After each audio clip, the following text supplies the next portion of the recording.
Quelle Chine avez-vous vu? Ces 9,6 millions de kilomètres carrés de territoire terrestre ou ces 3 millions de kilomètres carrés de territoire maritime? Avez-vous vu ces saisons changeantes et ces paysages divers, des îles tropicales jusqu'aux régions glacées? Prenons l'angle d'observation d'un oiseau. Décollons du sol jusqu'aux nuages et savourons ces images spectaculaires. Aventurons-nous dans des endroits inaccessibles pour découvrir la Chine vue du ciel.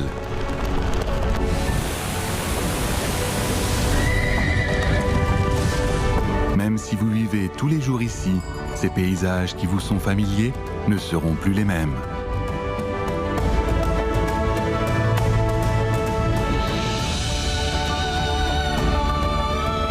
Du monde qui nous entoure, aux demeures les plus lointaines, en passant par la nature, la géographie, les sciences humaines et l'histoire, ce vol vous fera vivre une expérience inoubliable. Partons donc sans attendre, voyager dans le ciel.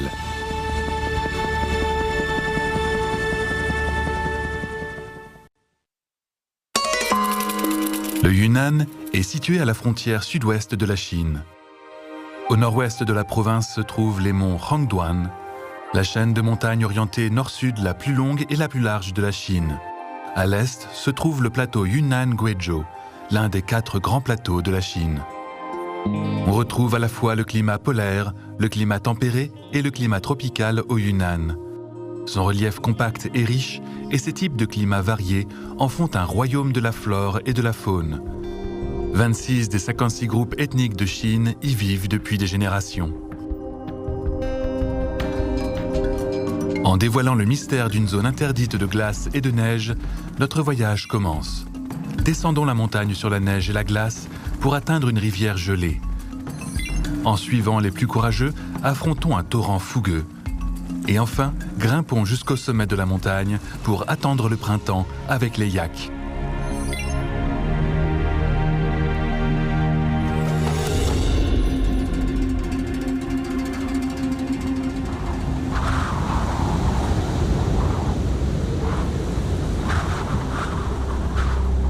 La collision des plaques qui a donné naissance à l'Himalaya il y a 65 millions d'années a aussi engendré un choc frontal dans le sud-est du plateau Qinghai-Tibet.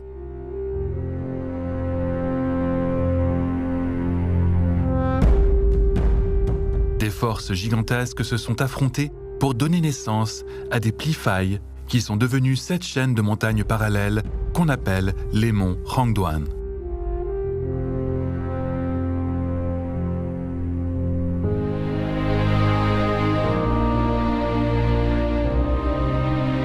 Bien que seule une petite partie des monts Hongduan se trouve au Yunnan, cela suffit à en faire le territoire le plus haut de la région.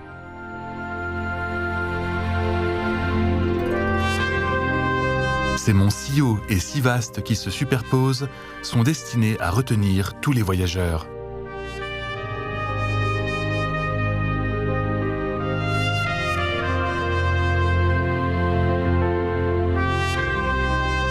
La mousson de l'océan Indien, qui vient du sud-ouest, transporte de l'air chaud et humide. En traversant les gorges profondes des monts Hongduan, cet air se dirige vers le nord pour ensuite se heurter sur le mont enneigé Meili.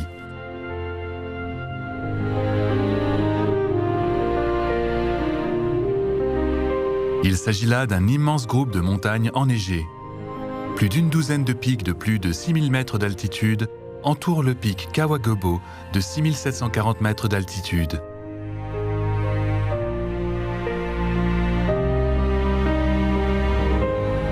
Tout l'air humide qui ne parvient pas à franchir cette hauteur doit faire demi-tour d'une manière ou d'une autre.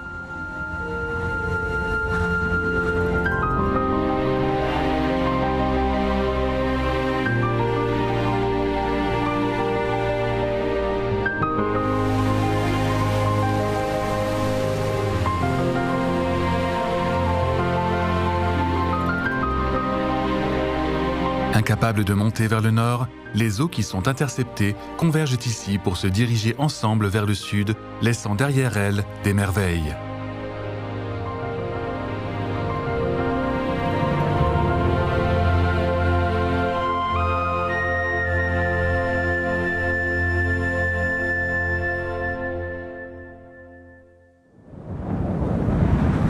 Des eaux semblent sur le point de s'échapper des montagnes enneigées, mais elles sont en fait figées sur place, formant une rivière gelée.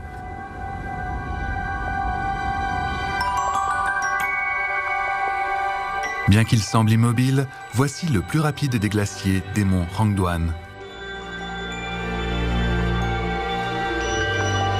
Au plus vite, le glacier Mingyong peut se déplacer de plus d'1 mètre par jour. Grâce à une différence d'altitude d'environ 3000 mètres, ce voyage emmène les eaux du sommet jusqu'à la forêt.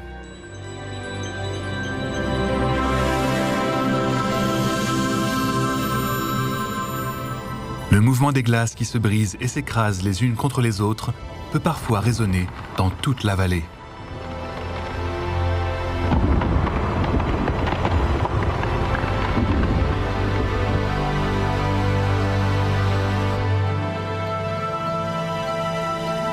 Dans la partie la plus profonde de la vallée se trouve le puissant fleuve Nu. La quantité massive d'air humide interceptée par les montagnes est transformée en précipitations et rejoint l'eau de fonte des glaciers pour s'écouler vers le sud. Les courants rapides sont accélérés par la différence de hauteur, créant une voie d'eau dorée très recherchée par les kayakistes du monde entier.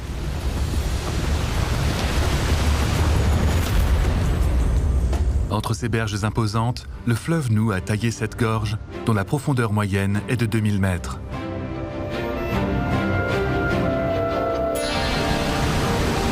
Aux gorges du Saut du Tigre, le canyon se resserre soudainement sur 20 mètres.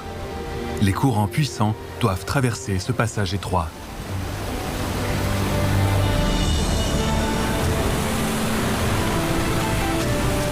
De grands rochers s'interposent, obligeant le fleuve Nu à faire éclater sa nature sauvage.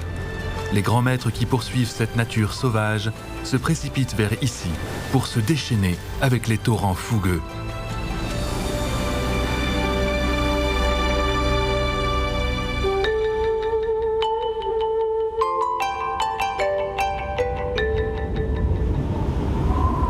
Entre les vallées et les montagnes escarpées, il existe souvent des différences d'altitude d'1 millier de mètres.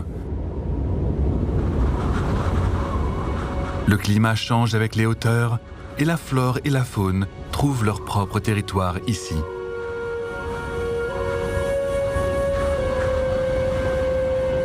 Les singes à nez retroussés du Yunnan choisissent de vivre dans cet espace à des altitudes de 2500 à 4700 mètres. À part les humains, ils sont les seuls primates au monde à pouvoir vivre à cette altitude.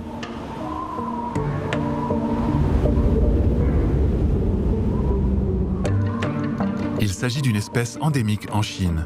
Peu nombreuse et très timide, ce n'est qu'en 1993 que les premières images vidéo de leur population ont été prises.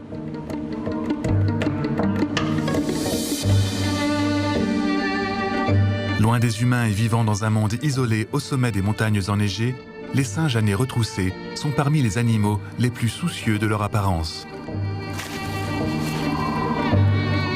Ils ont des visages blancs-rouges qui ressemblent à ceux des humains, de belles lèvres rouges et des coiffures avant-gardistes. Avec leurs chemises blanches et robes noires, leur élégance à travers la neige et le vent est incomparable.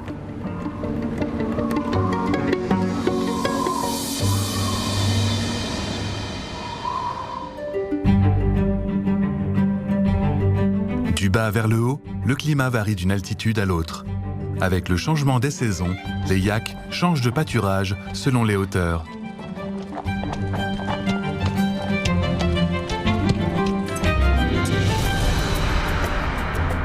À la fin de l'hiver, ils commencent leur voyage vers des endroits plus hauts. Au cours de ce long voyage, les forêts décidues, vertes et luxuriantes, se transforment en forêts de conifères vert foncé.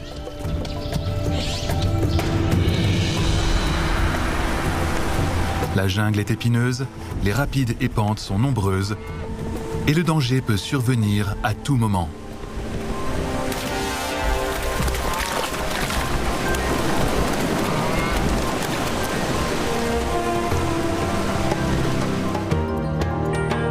2 jours plus tard, les yaks arrivent sur une crête à 3800 mètres d'altitude.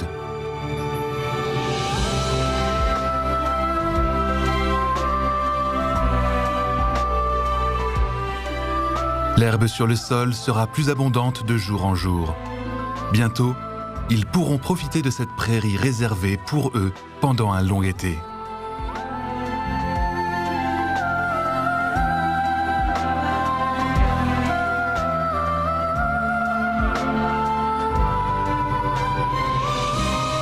Au cours de ce voyage, aventurons-nous le long du fleuve Jinsha. Dans le bourg de Shogu, faisons un magnifique virage à 180 degrés et visitons les rues du vieux bourg pour prendre des photos avec le mont enneigé Yulong. Ensuite, approchons-nous de la surface du lac pour rencontrer une sorte de fleur qui pousse dans l'eau. Et enfin, capturons des moments heureux à côté de la montagne Tsangshan et du lac Ahai.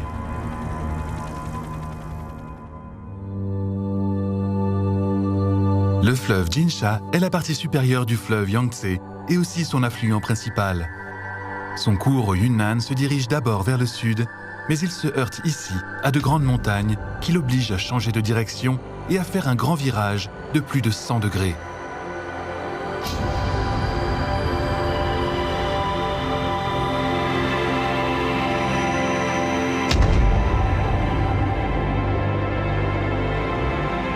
Grâce à ce virage, le fleuve Jinsha repart vers le nord. Il reste ainsi au pays et ne part pas au loin, tels les fleuves Nu et Lansang.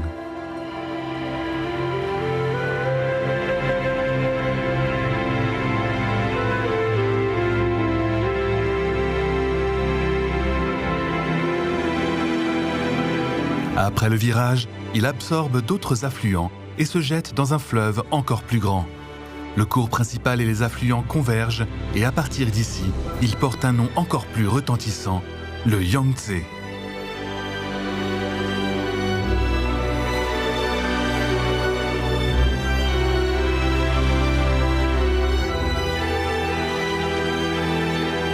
La route est encore longue et le fleuve Jinsha doit traverser d'innombrables vallées et montagnes.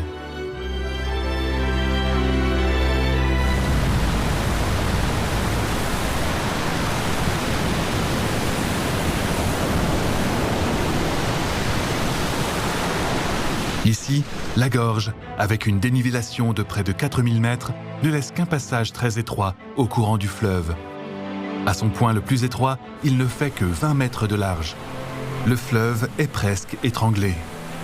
Le courant est si fort que les visiteurs doivent garder une distance de sécurité. Mais de grands rochers ont choisi de s'installer ici.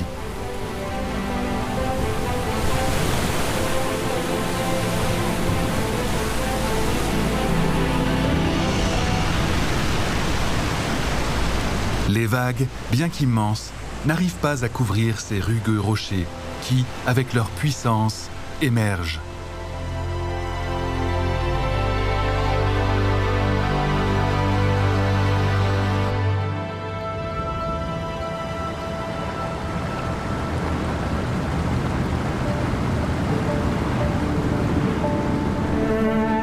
Les nuages du Yunnan ne flottent pas seulement dans le ciel, mais aussi sur l'eau. Si vous aimez la tranquillité, venez au lac Lugu et mettez-vous en face de l'eau pour regarder les nuages blancs défiler avec le temps. Vous pourrez également vous approcher à bord d'une pirogue des Mosuo, des fleurs blanches voltigeant sur l'eau.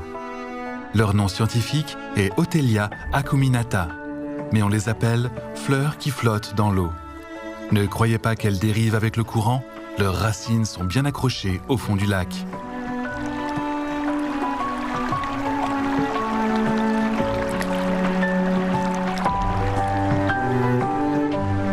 Parmi les 9 grands lacs d'altitude du Yunnan, c'est au lac Lugu qu'on retrouve le plus cette plante, car seule l'eau la plus pure peut la retenir.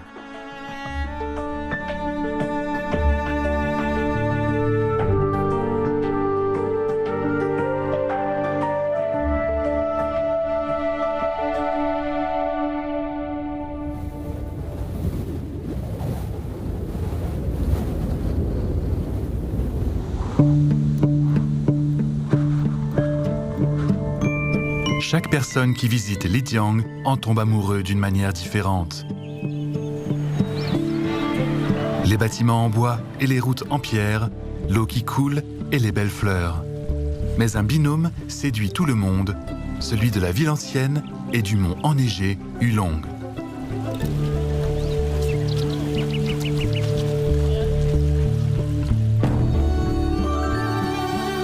Le mont enneigé se trouve à 15 km de Lijiang, ni trop loin, ni trop près.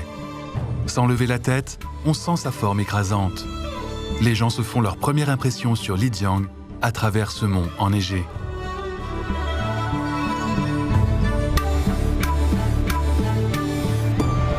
La ville ancienne devient de plus en plus animée et de plus en plus de touristes se précipitent ici pour prendre des photos avec le mont enneigé qui ne manque pas une occasion de porter un petit chapeau pour changer d'apparence.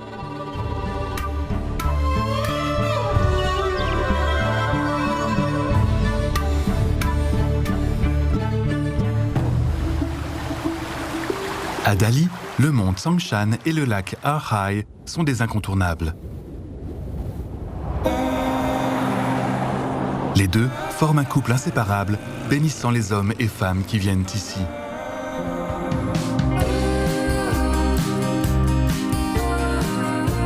En effet, des dizaines de milliers de couples viennent ici chaque année pour manifester leur bonheur entre le mont Tsangshan et le lac Arhai. Ce superbe studio photo en plein air, dont la hauteur est délimitée à 4122 mètres par le mont Tsangshan et le périmètre à 129 km par le lac Arhai, s'est créé par hasard.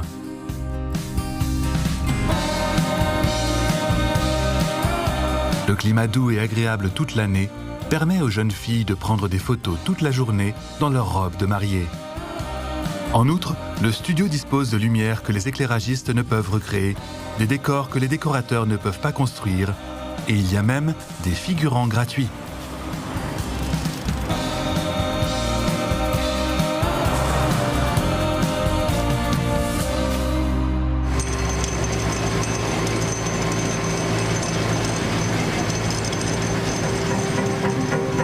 Depuis l'avènement de l'acier et du béton, les êtres humains osent de plus en plus relever le défi de la méga-ingénierie.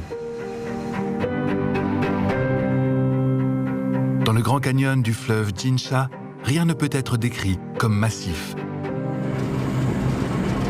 Et même les grandes machines deviennent des miniatures ici. Compte tenu de la difficulté du projet, on a choisi de construire l'ouvrage dans la partie la plus étroite de la gorge. Cette conception, que les humains ont essayé de réaliser il y a plus de 60 ans, n'est devenue réalité qu'aujourd'hui.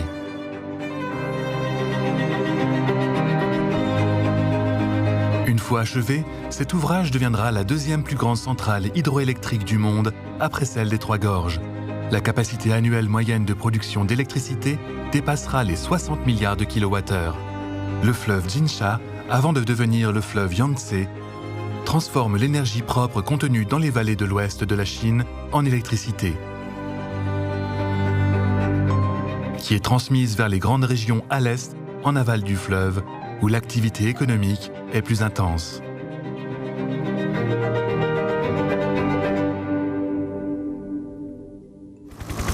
En volant le long des monts Hangduan, allons découvrir des beautés qui nous ont été données par la nature. À travers les saisons, assistons à la montée sur scène des prairies et des lacs à tour de rôle. À travers les nuages, admirons la beauté des 1000 lacs des fées. Au pied des montagnes enneigées, apprécions l'œuvre extraordinaire du temps. Enfin, survolons les magnifiques volcans pour ressentir les battements de cœur de la Terre.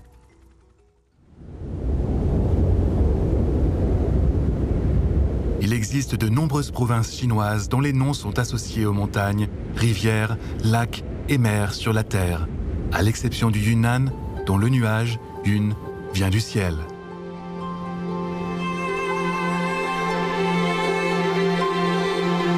Les gens utilisent l'expression « au sud des nuages colorés » pour décrire cette partie du monde. Les moussons arrivant par alternance font que les nuages qui planent au-dessus du plateau ont de multitudes de formes colorées.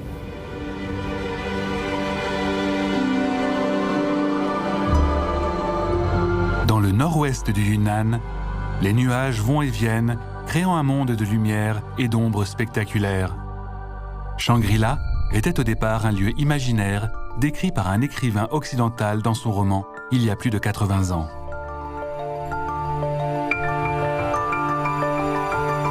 Dans sa description, dans les montagnes lointaines de l'Orient, se trouvait un lieu de paix et de tranquillité éternelle. Depuis lors, d'innombrables personnes sont parties à la recherche de ce lieu sacré. Quel endroit mérite le nom de Shangri-La? Les gens apportent leurs propres réponses l'un après l'autre.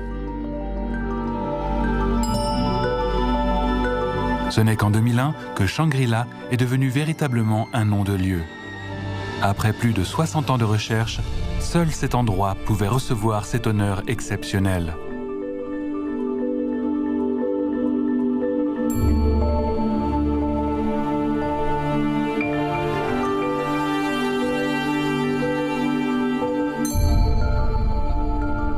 À Shangri-La, il n'y a pas que les nuages et le soleil qui changent de façon fantastique, il y a aussi les lacs et les prairies.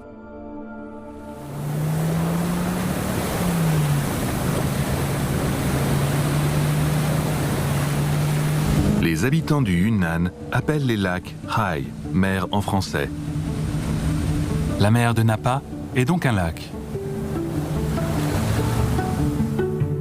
Mais ce n'est qu'à moitié vrai, car l'eau du lac ne reste ici que la moitié de l'année.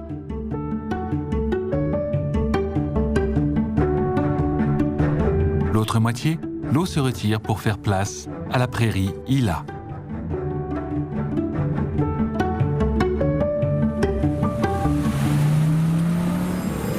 Chaque année, en juin, la mousson du sud-ouest annonce la saison des pluies à Shangri-La. 80% des précipitations de l'année sont concentrées sur cette période. Peu à peu, la surface de l'eau s'élargit jusqu'à 5 fois la taille initiale et le lac ressemble à une mer. 3 mois plus tard, la mousson se retire, la saison sèche s'installe et le même endroit devient alors la prairie Hila.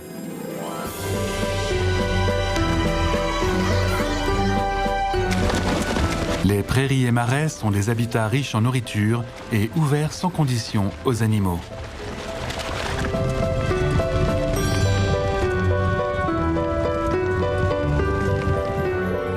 En hiver, un groupe d'invités arrive comme promis. Ce sont les grues à cou noir du plateau Qinghai-Tibet.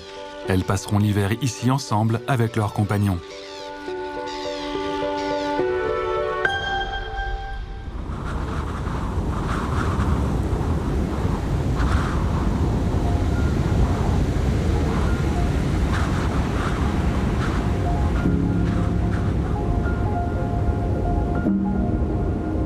Les nuages enveloppent les montagnes et dissimulent des endroits secrets.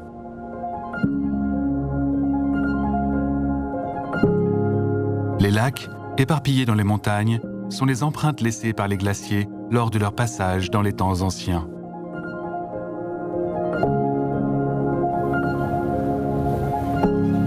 Il y a 20 000 ans, en raison de la gravité, des glaciers épais, emportant de grandes roches, se sont déplacés du sommet des montagnes vers les plaines. Les effets de frottement et d'érosion ont créé des trous dans le sol. Il y a environ 10 000 ans, avec le changement climatique, les glaciers ont progressivement disparu, dévoilant des trous qui se sont transformés en petits lacs.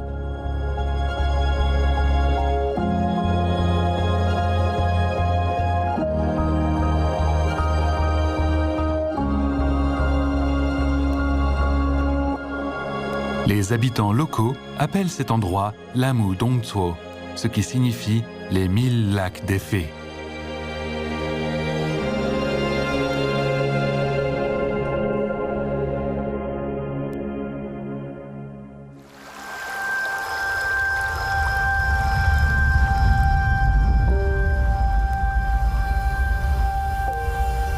Au pied du mont enneigé Haba, l'eau de source forme un tapis de fleurs blanches. Les sources de la montagne qui jaillissent du sol y apportent du calcaire. Au maximum, une couche de cristaux de carbonate de calcium de 1 cm d'épaisseur peut être formée en 1 an. L'eau s'écoule sur la terrasse et le carbonate de calcium s'accumule couche après couche depuis des centaines de milliers d'années. Au final, ces fleurs de terre se sont formées. Aujourd'hui, l'eau de source coule toujours et les fleurs poussent encore.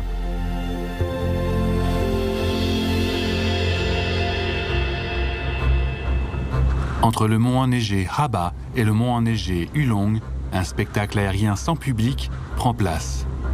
Sous les pieds des techniciens se trouve le réseau de transmission à très haute tension le plus avancé du monde. Il est capable de transporter sur de longues distances le surplus d'électricité de l'ouest de la Chine vers l'est, où la demande est plus grande. Pendant les 5 jours de coupure de courant pour cause de maintenance, les travailleurs doivent se dépêcher de parcourir les 116 km de câbles aériens.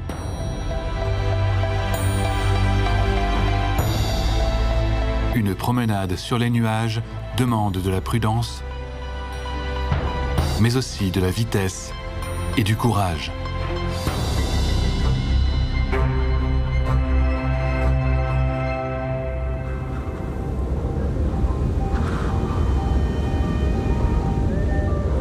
Dans le Yunnan, les nuages peuvent émerger de n'importe quel endroit de manière imprévisible. L'air chaud remplit les vallées, indiquant aux gens que même la terre sous leurs pieds n'est jamais un endroit tranquille.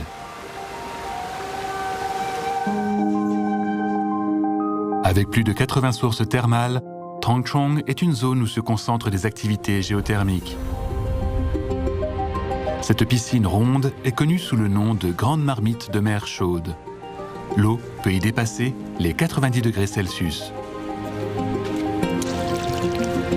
On prend de l'eau chaude, enveloppe les œufs avec de la paille, les marque, puis on les met sur l'eau. Et en une dizaine de minutes, un snack géothermique de saveur unique est prêt. Les sources thermales sont peut-être le phénomène géologique le plus doux que nous pouvons observer.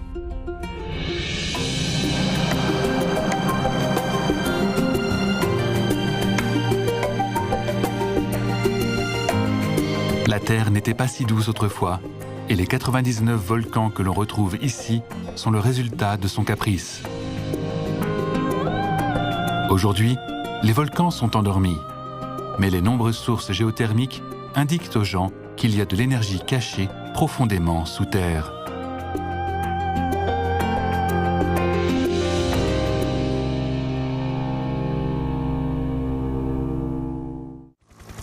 Dans la prochaine étape de notre voyage, entrons au cœur de la forêt tropicale pour passer un moment de détente avec des éléphants sauvages.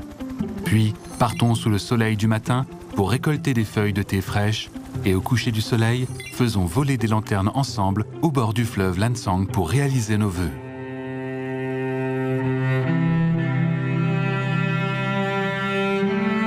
Le moyen le plus sûr d'observer les éléphants sauvages est sans doute de les regarder discrètement depuis le ciel.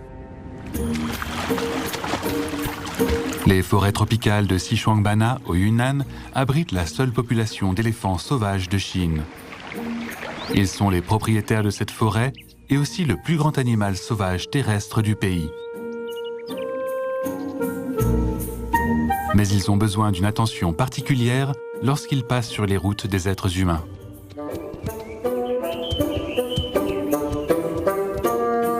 Même le chef du troupeau le plus courageux devient très prudent à ce moment-là.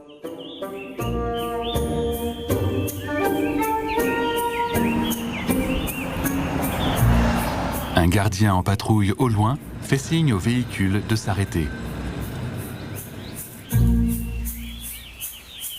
Les gens gardent leur distance avec les éléphants patiemment.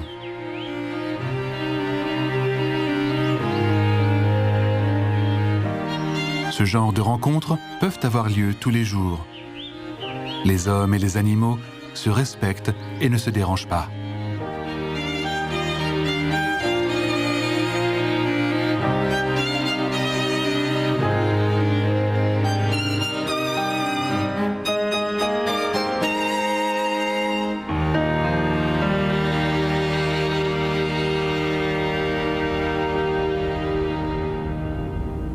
En avril, le temps se réchauffe et la saison de cueillette du thé arrive au mont Jingmai, qui est longtemps resté caché derrière les nuages.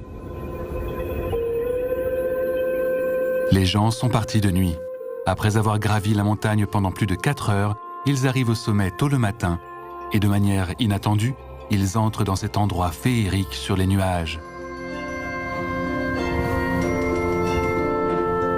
Le plateau Yunnan Guizhou est le berceau du théier. Depuis longtemps, chaque fois que de nouvelles feuilles vertes commencent à pousser, les cultivateurs de thé travaillent sans relâche pour cueillir le thé Dayé, grande feuille, dont ils sont si fiers. La cueillette du thé se fait à la fois au-dessus et au-dessous des nuages. Sous les nuages, face à des dizaines de milliers de théiers anciens plantés depuis 1 millier d'années, les cueilleurs ont déjà appris les techniques pour grimper sur les arbres depuis longtemps. Mais même si la technique est au point, il y a trop de thé à cueillir. Chaque année, la plupart des anciens théiers ne sont pas cueillis.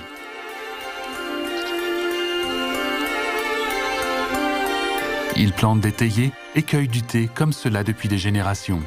Cette plantation de théiers anciens, de plus de 660 hectares, est le fruit d'1 millier d'années de travail.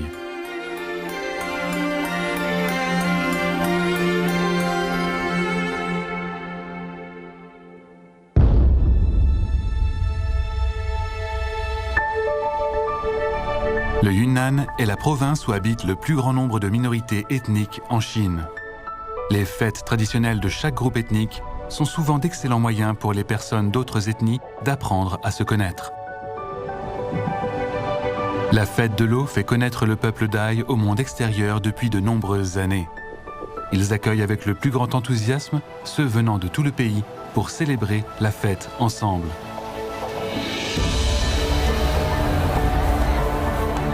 Les locaux ont construit cette place spécifiquement pour que l'eau réalise les vœux de tous.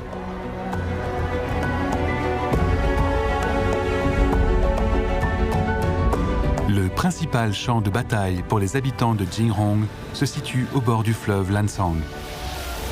Ici, on se lutte acharnement.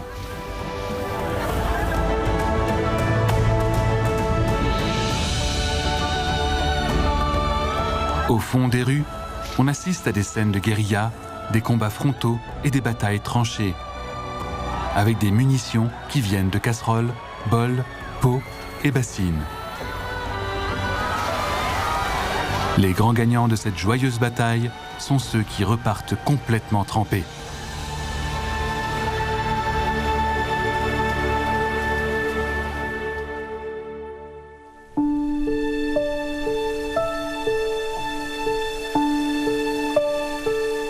La nuit tombe, le fleuve Lansang revêt ses habits de fête.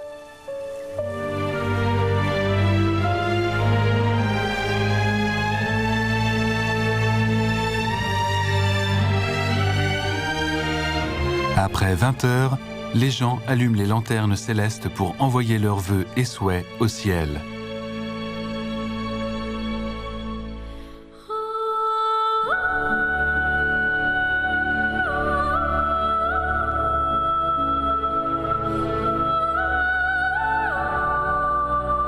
La chance n'est pas si facile à trouver parfois.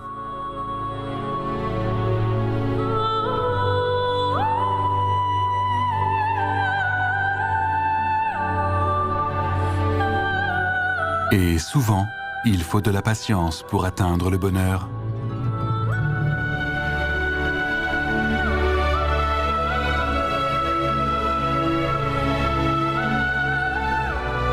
Derrière chaque lanterne allumée se cache une histoire chaleureuse.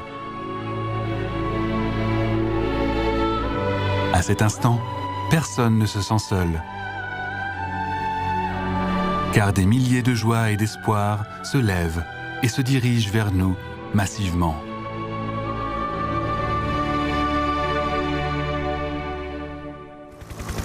Prenez un pinceau et peignez un Yunnan coloré avec nous.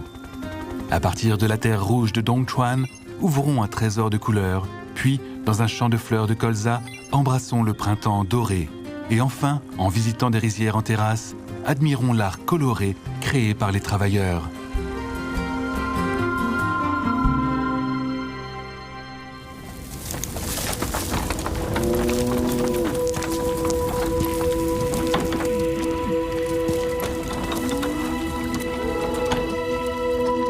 Le rouge, cette couleur vive, est la couleur du fond de la terre du Yunnan. Le fer dans le sol, oxydé au fil des ans, présente une teinte chaude. Quand les gens se tournent vers la terre rouge pour leur subsistance, ils permettent dans le même temps aux cultures telles que la patate douce, le sarrasin et le maïs de se joindre aux banquets offerts par la terre. Cependant, la terre rouge ne doit pas être fertile pour les céréales et les habitants sont toujours à la recherche de cultures appropriées pour lui donner de nouvelles couleurs.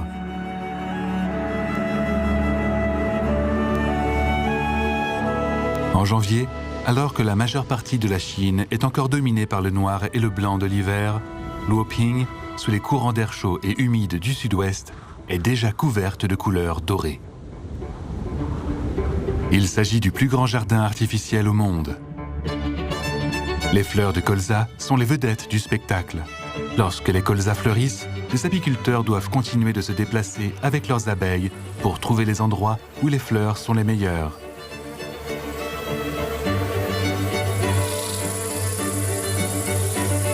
C'est leur première étape de l'année et le miel est le cadeau du nouvel an que cette mer de fleurs leur offre.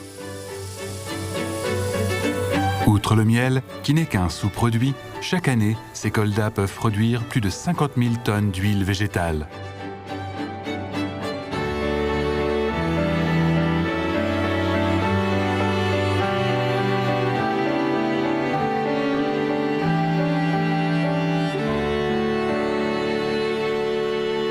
Alors que l'altitude atteint 3500 mètres, la prairie qui apparaît devant nous nous fait croire que nous nous trouvons au nord de la Grande Muraille.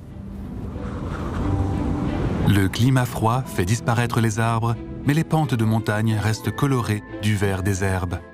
Les moutons et les yaks, ainsi que les yourtes, font partie du paysage.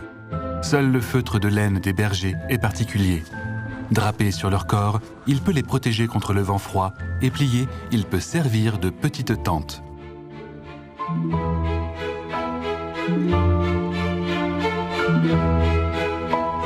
Parfois, il ne faut que quelques jours pour que la terre change de couleur.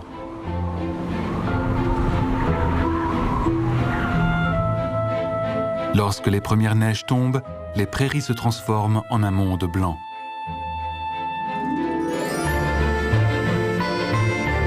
Ici se trouvent les pistes de ski à la latitude la plus basse de la Chine. Une touche de blanc pur dans un Yunnan si coloré apporte aussi du bonheur aux gens.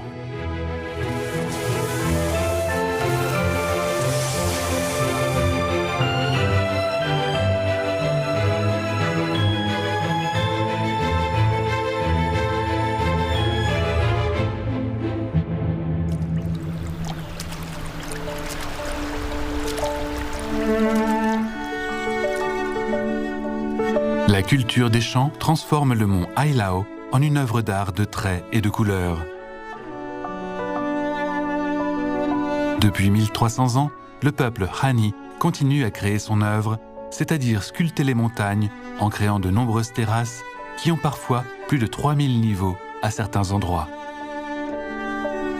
Les montagnes, l'eau, les forêts, les champs et les hommes y trouvent tous leur place.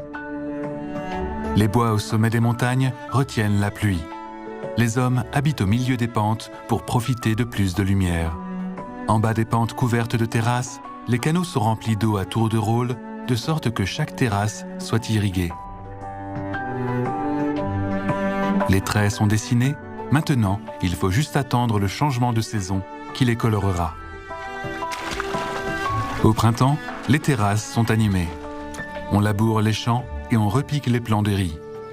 Des espoirs sont plantés dans l'eau et on attend l'automne qui dorera les champs.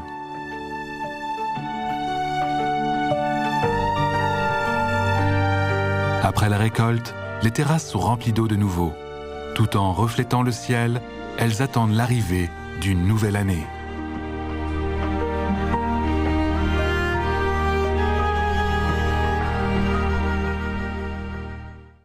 Maintenant, entamons un voyage à la recherche du printemps. Allons acheter un billet et embarquons dans le train le plus lent de la Chine.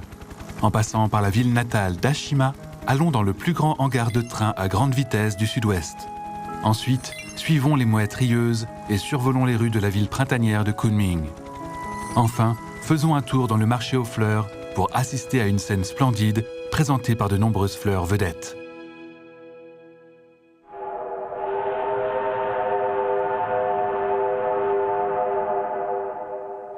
Aujourd'hui, la poursuite de la vitesse n'a pas de limite. Pourtant, ce n'est qu'en ralentissant que l'on peut profiter de bons moments.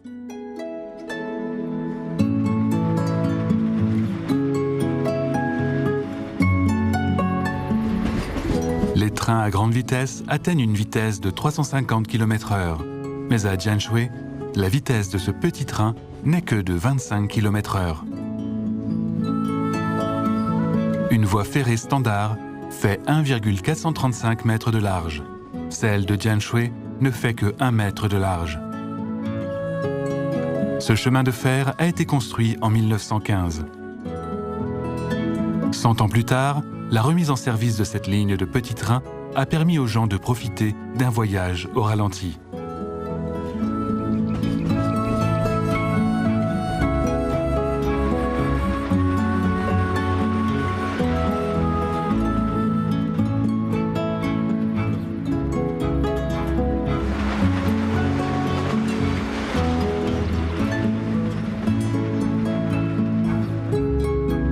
Par le passé, le train traversait petits bourgs et champs pour emmener voyager loin de chez eux les locaux. Aujourd'hui, il est bondé de visiteurs venus de loin.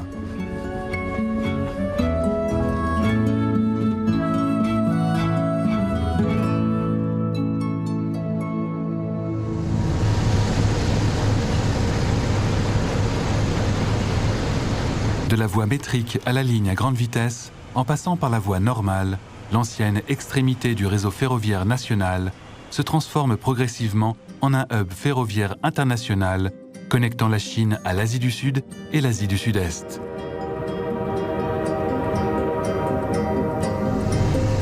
Avec 58 lignes de stationnement et 10 lignes de maintenance, le hangar de train à grande vitesse de Kunming est le plus grand du genre du sud-ouest de la Chine.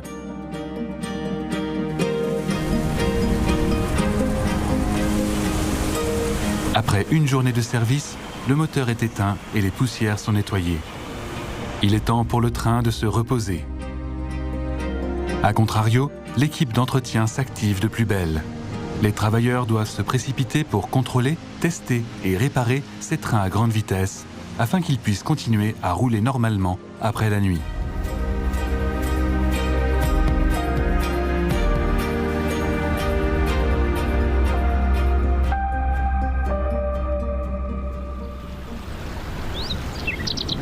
Il est difficile pour les habitants de Kunming de percevoir l'hiver. La température moyenne pendant le mois le plus froid se situe autour de 8 degrés Celsius. Cependant, chaque fois que les mouettes rieuses arrivent au lac Jianshe, les habitants de Kunming peuvent dire que l'hiver est arrivé. Venant de la Sibérie lointaine, les mouettes rieuses débarquent au lac Jianshe chaque année en novembre pour y passer l'hiver. Elles se nourrissent de poissons, de crevettes, d'insectes et de plantes aquatiques. Les gens préparent également de la nourriture spéciale pour elles. Pendant le doux hiver, les mouettes rieuses deviennent un symbole du lac Jianshe.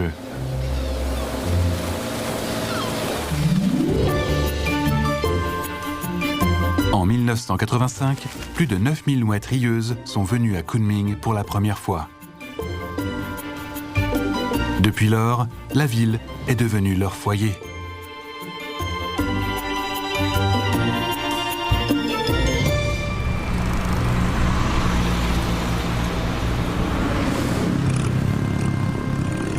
Dans ce Yunnan si coloré, les fleurs ne manquent pas.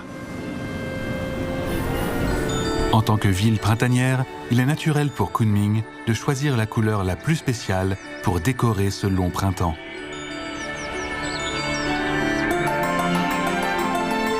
Les fleurs bleues ne sont pas courantes dans la nature. Le flamboyant bleu a été introduit à Kunming depuis l'étranger en 1984. Aujourd'hui, le nombre de cet arbre exotique a dépassé le millier de spécimens. L'apparition des flamboyants bleus donne aux habitants de Kunming une touche de bleu chic.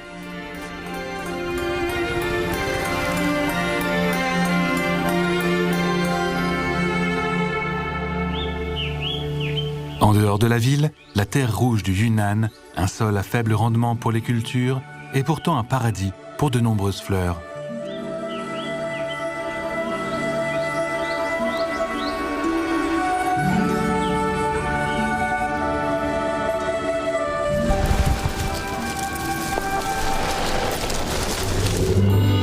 Les Tagettes aiment le soleil.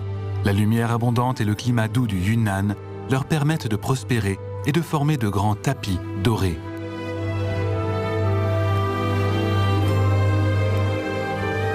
Pour protéger les théiers des lumières excessives du soleil, plus de 1000 cerisiers d'hiver ont été plantés dans cette plantation. De manière inattendue, chaque année, de fin novembre à début décembre, les 10 degrés Celsius du mont Wuliang les font fleurir, présentant la couleur la plus vive de l'année.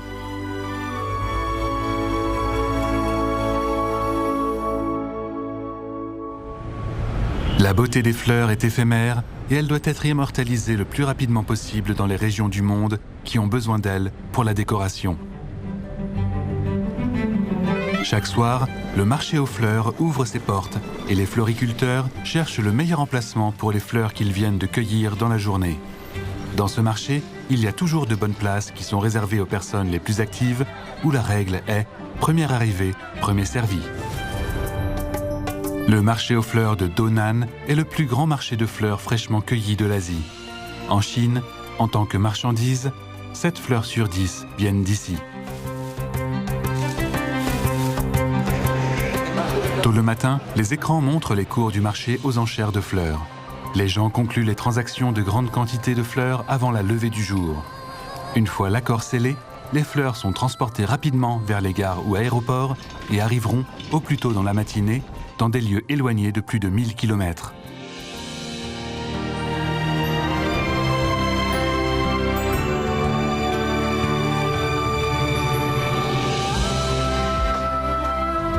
D'un nuage blanc à une goutte de rosée douce.